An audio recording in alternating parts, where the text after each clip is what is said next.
Bien heureuse de vous retrouver avec de nouvelles capsules sur le thème de l'estime de soi. Comment accompagner nos jeunes dans cette notion complexe d'estime à travers des images concrètes qui vont permettre d'illustrer chaque explication pour la simplifier. Je vous propose de diviser le thème en 4 capsules sur les sujets suivants. 1. Qu'est-ce que l'estime de soi? 2. À quoi sert l'estime de soi? 3. Comment construire l'estime de soi et éviter de la briser? Finalement, 4. Comment trouver un équilibre au niveau de l'estime? Alors, débutons avec la première capsule, qu'est-ce que l'estime de soi? Selon moi, la meilleure image à utiliser pour définir l'estime de soi, c'est le miroir. Lorsque j'anime dans un groupe, j'explique aux enfants que j'ai amené avec moi un trésor dans un sac. Quelque chose d'extrêmement précieux et unique. Je leur propose de découvrir ce qu'est l'estime de soi en regardant chacun leur tour dans le sac. Lorsque les enfants se penchent pour se découvrir dans le miroir au fond du sac, on peut apprécier leur sourire de satisfaction et le plaisir de voir les autres faire la découverte d'eux-mêmes. Pendant que le sac circule, je leur demande si tout le monde a vu un trésor.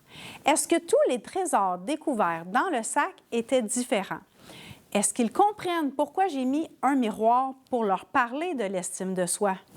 Le miroir permet de poser un regard sur soi-même.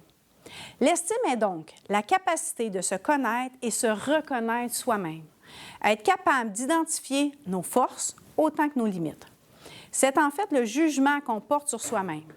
Les enfants diraient que c'est la note dans leur bulletin qu'ils se donnent à eux-mêmes pour leur valeur. C'est également l'importance qu'on s'accorde ou l'amour qu'on se témoigne à soi-même. L'estime de soi est donc la base du bonheur.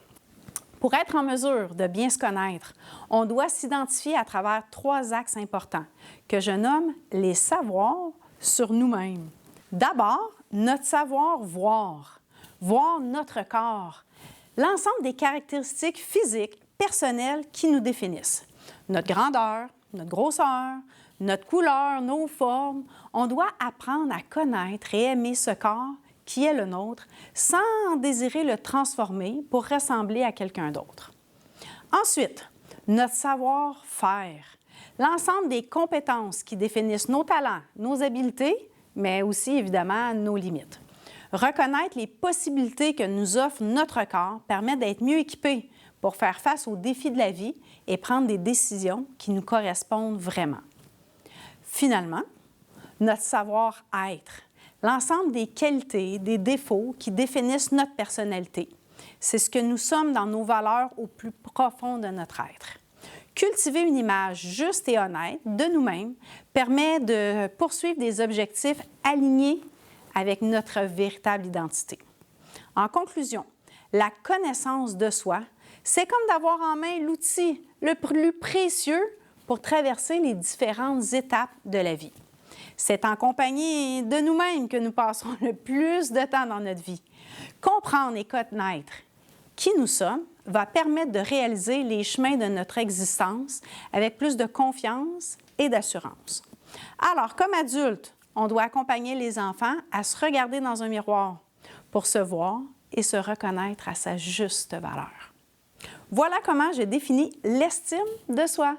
Ne manquez pas la prochaine capsule dans laquelle je vais définir à quoi sert l'estime de soi en utilisant une image amusante et concrète pour permettre de bien comprendre et d'illustrer ce concept complexe. Alors, à bientôt!